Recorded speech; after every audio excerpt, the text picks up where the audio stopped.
Ah ouais, et c'est quand les 100 ans de votre grand-mère? 21 juin, jour de la fête de la musique. 100 ans, c'est beau quand même, hein. Surtout en ce moment. Elle a pas vraiment 100 ans encore, mais on veut marquer le coup. Mais elle a quel âge alors? 87. Et du coup, pourquoi vous fêtez ses 100 ans? Parce qu'elle a toujours rêvé d'avoir 100 ans et de faire une grosse fête. Bah, attendez qu'elle ait 100 ans. Oh bah non, elle tiendra pas jusque-là, la pauvre vieille. Mais elle le sait que vous fêtez ses 100 ans avec 13 ans d'avance? Enfin, je veux dire, elle est d'accord. On lui a dit. Mais vous pensez bien qu'on n'est pas prêt d'avoir une réponse. Sinon, ça voudrait dire qu'elle se fout de notre gueule et qu'elle est pas dans le coma. Moi, c'est ce que je pense. Mais mes cousins, ils sont pas tout à fait...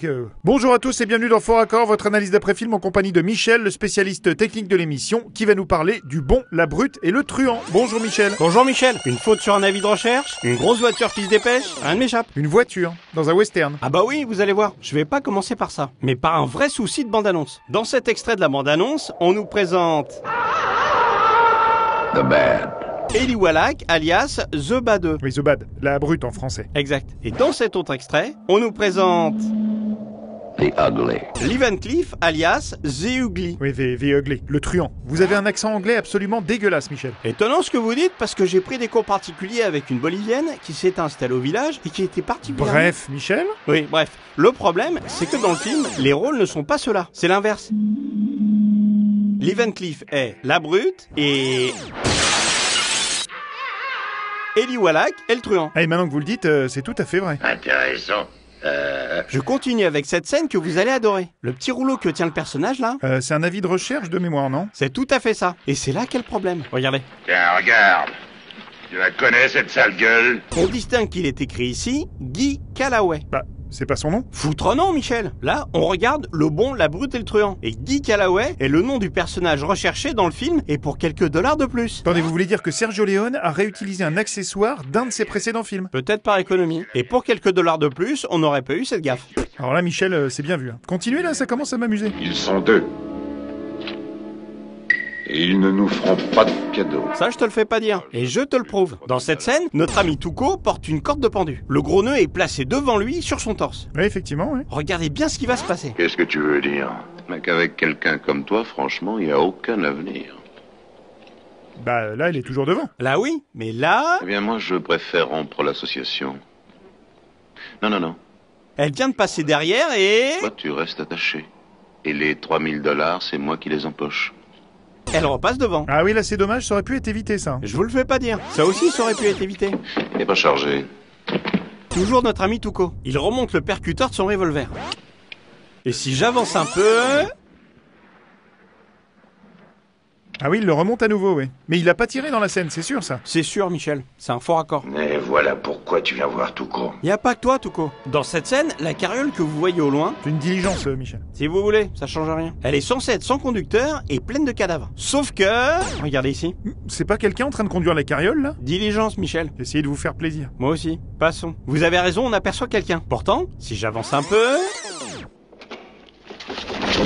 On peut constater qu'il n'y a que des Maccabées. Donc un technicien conduisait bien cet attelage de je dis quoi? Je sais pas, charrette, ça met tout le monde d'accord, ça. Cet attelage de charrette. C'est comme quand je parlais des fois des accessoires en plastique et que vous disiez... Latex, parce que c'était du latex, Michel. Bref, continuez. Merci. Ne le remercie pas trop vite, Tuco. Là encore, ça te concerne. Regardez bien. Notre ami prend la bouteille. L'étiquette se retrouve orientée vers lui. Quelle étiquette? Celle qu'on va voir ici. On la voit pas énormément. Attendez le plan suivant. Mais comment se fait-il que tu t'appelles Bill Carson maintenant? Ah oui, d'accord, oui, clairement, il y a une grosse étiquette et la bouteille s'est tournée dans l'autre sens. Et plan suivant. Bah, Elle change encore. ça suffit. Ah non, ça suffit pas. Surtout qu'on parle d'un mec qui est attaché à un représentant de la loi par des menottes. Le fracasse contre un rocher. Je dis qu'on dégrade volant, tu fais du bruit. S'empare de son flingue.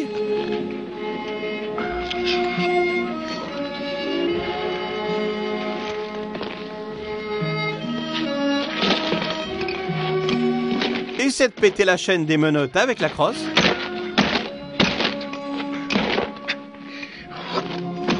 S'empare d'une pierre. Essaie de péter la chaîne des menottes avec la pierre.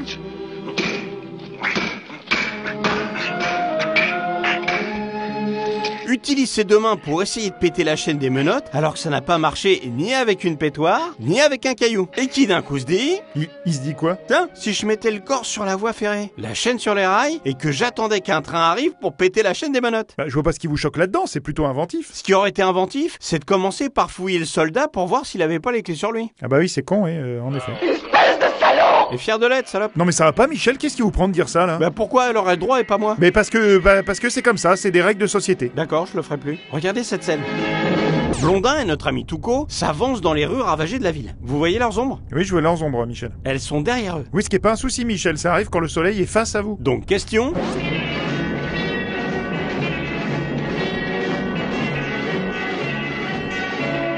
Est-ce que le soleil tourne aussi vite que ça? Non, effectivement, et là, clairement, il faut reconnaître que vous avez l'œil. Bon, sinon, vous avez parlé d'une voiture, là, en début d'émission, ça m'intrigue, ça. Ça n'est pas suffisant. On va pas couper le meilleur? Regardez. Pourquoi pas? Commence, toi. Je crois qu'il vaut mieux... Bah, vous êtes moqué de nous ou quoi, là, Michel? Y a aucune voiture dans votre scène? Bien sûr que si. Je vous ai pas dit qu'elle était au premier plan. Je vous la repasse. Concentrez-vous sur cette zone de l'image. Je ralentis. Regardez qui voilà. Ah oui, la vache! Bon, avouez qu'il fallait le voir quand même, hein. C'est pour ça que je suis là, Michel. Et je termine avec cette scène et un cigare à taille variable.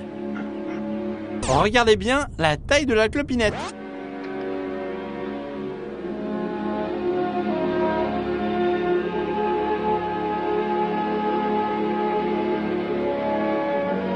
Il lui remet dans la bouche un truc 2 fois plus petit. Ça a pu se consumer, hein. Mais pas se recomposer. Le truc s'est rallongé. Ouais, c'est bien, mais bon, je préférais la voiture. En tout cas, c'est la fin de cette émission. Merci Michel, on se retrouve la semaine prochaine pour un nouveau Fort Raccord. Et j'aurai du lourd, du très très lourd. Adios. Sinon, vous aurez le temps d'acheter un costume de cow-boy pour l'anniversaire de Mémé? Ah oui, j'avais déjà zappé ça. C'est thème cowboy, c'est ça? Oui, c'est le film qui m'a donné l'idée. Tout le village va se déguiser. Ça va faire jeu de rôle géant. Il y aura un buffet avec du bacon et des haricots rouges. Et au moment du gâteau, on tirera tous en l'air sur la musique. J'ai trouvé un super groupe qui va nous jouer un répertoire qui ferait gambader un cul-de-jatte comme on dit chez nous. Écoutez un peu ce qu'ils font.